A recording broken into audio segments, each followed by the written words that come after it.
If I could have the prompter, please.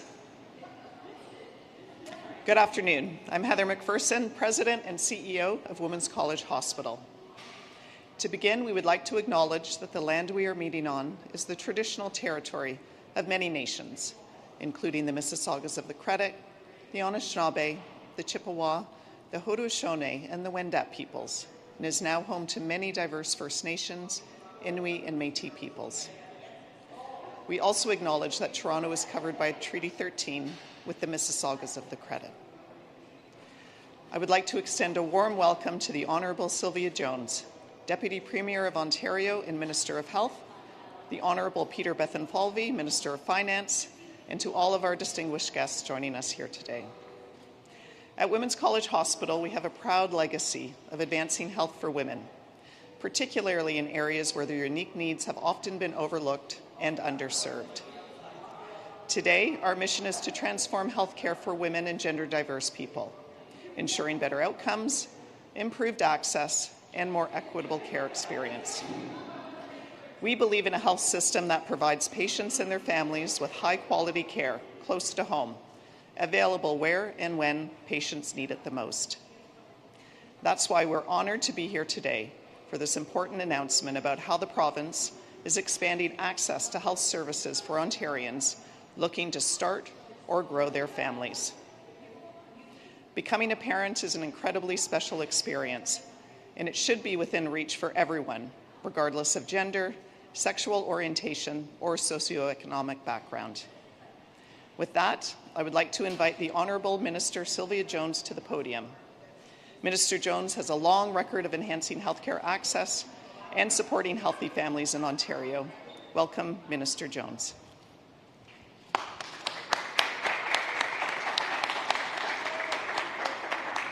Thank you, Heather, and good afternoon, everyone. It is indeed great to be back at Women's College Hospital alongside Minister Bethlenfalvy, who, of course, joined me right here when our government announced we were lowering the age of self-referral for mammograms from age 50 to 40, connecting 1 million more women to life-saving breast cancer screening. Thank you to Heather and the dedicated team at Women's College Hospital for hosting us once again today, and for everything you do to provide world-class care for patients and their families. Under the leadership of Premier Ford, our government has been making record investments in Ontario's healthcare system. We are taking bold and innovative action to make it easier for people and families to connect to care at every stage of life, where and when they need it, including by investing and expanding in hospitals, health infrastructure, new primary care teams, and improving access to key services like fertility supports. There is no role more special or important than becoming a parent. That is why I am so pleased to announce that our government will be helping more families access fertility treatments by expanding access to IVF services under the Ontario Fertility Program, with a call for applications to all Ontario fertility clinics. This call for applications opens today for 6 weeks, closing on July the 24th. Existing Ontario Fertility Program clinics seeking additional IVF funding, as well as new clinics seeking to participate in the Ontario Fertility Program for the first time, are both eligible to apply. This is part of our government's plan to protect Ontario by improving public services, investing $250 million over 3 years to increase the number of clinics participating in the Ontario Fertility Program, and shorten wait times in both hospitals and community settings. We are also implementing the new Ontario Fertility Treatment Tax Credit, which Minister Bethlenfalvy will highlight in his remarks. Thank you to all the families, advocates, and healthcare partners across Ontario who have made this change possible.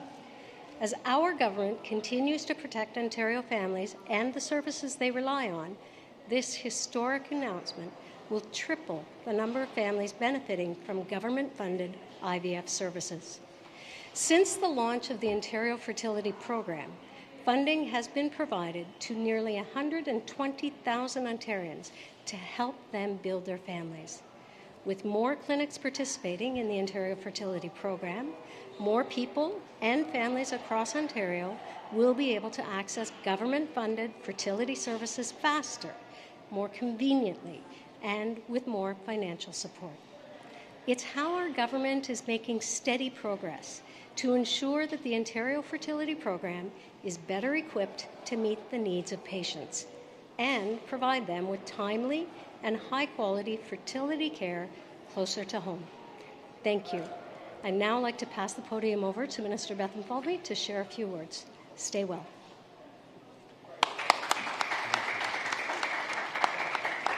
Well, thank you and congratulations, Minister Jones, and good afternoon, everyone. It's great to be here with my colleague, my seatmate, Sylvia Jones, Ontario's Minister of Health and Deputy Premier of Ontario, and of course, Heather McPherson, President and CEO of Women's College Hospital, and the great work that you and your colleagues and all the team and staff here at the hospital do to impact people's lives in a time when they really need that help. Last month, our government introduced its historic 2025 budget, our plan to protect Ontario. It's a plan that protects workers, businesses and communities from tariffs and economic uncertainty. It's a plan that seizes this moment of opportunity to build a stronger and more prosperous province. And when we talk about building a stronger Ontario, we're talking about strengthening the very foundation of our province, our families, because strong families build strong communities. And strong communities help us build a strong Ontario. That's why we are taking bold action to support people across Ontario who dream of starting or growing a family. C'est pourquoi nous prenons des mesures audacieuses pour soutenir la population de l'Ontario qui souhaite fonder une famille ou l'agrandir. In last year's fall economic statement, our government announced a new investment of $150 million over 2 years to expand the Ontario Fertility Program, as Mr. Jones highlighted, on top of the other programs. And now I'm pleased to be here with her and with Heather McPherson and the whole team to announce the call for applications for that Ontario Fertility Program. And of course, in the budget, we highlighted that will be a total of $250 million over 3 years. An investment that will triple the number of Ontarians who can access a government-funded IVF cycle and will help expand fertility clinic capacity and eliminate wait lists both in hospitals and community settings. And we're not stopping there. Also in last year's fall economic statement, our government announced that Ontario, with its fertility treatment tax credit, will be a refundable credit providing financial support for families looking to access IVF treatment. This credit covers 25% of eligible expenses up to $20,000, meaning that couples could receive as much as $5,000 in support when looking to grow their family. This can be claimed in addition to existing medical expense tax credits, so that families can maximize the benefit and further ease the financial burden of fertility treatments in Ontario. You know, folks, today's announcement is more than just dollars and cents. It's about giving people hope. It's about giving them a chance to become parents.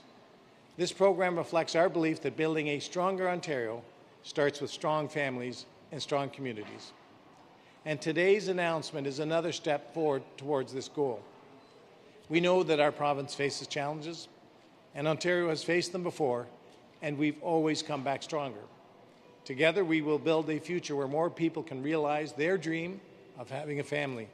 And we'll continue to invest in the people of this great province, and we'll continue to protect Ontario. Thank you.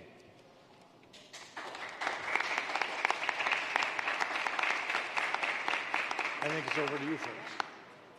We will now begin to take questions from the media. So can all media present begin to line up behind me at the microphone?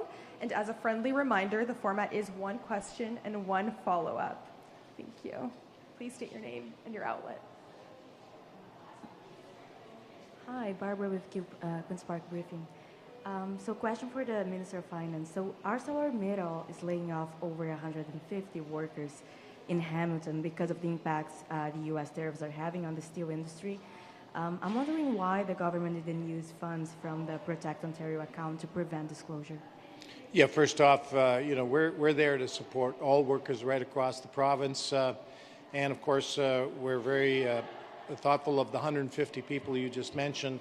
And of course, that's why we, in our budget, provided $30 billion of relief for companies so that they can keep workers, support families, $11 billion of immediate supports through tax deferrals and WSI rebates. And let's remember as well, we're working with the federal government who's collecting the tariff remissions and will be distributing it to impacted businesses and industries like the steel industry. They are taking the lead on that. We're working complementary with the federal government. And our goal is to, of course, get zero tariffs. So, of course, again, that's a federal government responsibility. So we'll be working as we are collaboratively to achieve the goal that we can keep everyone employed and that we can support businesses and families in Ontario. Thank you. Question for Minister Jones. So a couple months ago, the government started consultation to explore expanding addiction treatment in correctional facilities and maybe having it as a condition of probation or parole. I'm just wondering how these conversations have been so far and when can we expect to hear an update on this? So that consultation is ongoing. We expect that throughout the summer we will continue to have those conversations. But, I think it's really important to also underline all of the other things that our government has been doing, whether it is expanding treatment beds, almost 500 now since 2018, and of course our heart hubs, treatment facilities, and our youth wellness centers. So there is a lot of work happening in this space to make sure that no matter where you are in your wellness pathway, you have opportunities for support from our government. Mark McAllister from City News for you as well, Mr. Jones, as Deputy Premier, if you would. The removal of the hoarding surrounding the Sir John A. Macdonald statue this morning is a controversial move for some. It is something that is obviously reflective of the government as well. Why was it important to do so? Well, I think it's important, and I think it's frankly an exciting day to be reminded and acknowledge our history. And yes, history good and bad. So I personally, as a member of the provincial legislature, am very pleased that we have removed, the Speaker has chosen to remove the hoarding. And I know that ongoing conversations will happen about the good and the bad of the founders of our country. Those conversations will likely involve some backlash, given that your government's already facing some feedback in and around Bill 5 from the Indigenous communities. Are you prepared for that? Well, I think it's important that we acknowledge the need for the conversations, but, as a former Solicitor General, I would never condone or support any activity that leans into unlawful activity. Bonjour, Jérémy Bergeron avec Radio-Canada. Ma question est bien évidemment pour le ministre des Finances. Si vous pouvez répondre dans les deux langues, I'll ask my question in English. Maybe you can answer both in French and English. So CBC and Radio-Canada learned that Ottawa and Washington are exchanging documents outlining possible terms of a deal. Canada will accept some things, and Ottawa would also ask Washington to remove all the tariff. How significant would that be for Ontario if we can finally remove the tariff? Well, very significant. As I mentioned earlier, we don't want to have any tariffs of any kind. And we've been working collaboratively with the federal government, who's responsible for negotiating with Washington, to eliminate those tariffs and minimize the uncertainty that that's causing and provide support for businesses and workers. So we're encouraged, of course, until we see anything. Of course, we'll wait to comment on that. En français, c'est toujours un bon jour pour notre pays quand on parle avec le gouvernement des États-Unis en ce qui concerne les tarifs d'impôts entre les deux pays. Nous sommes heureux qu'ils sont dans une négociation très importante actuellement.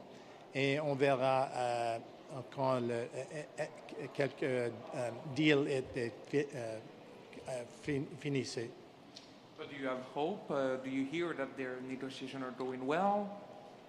You know, what I would say is that I'm an optimist. I see the glass half full, and we've been working tirelessly to work with, I've been speaking with my counterpart, François-Philippe Champagne, the Premier as head of the Council of the Federation, and just a few weeks ago in Saskatchewan, and continued conversations.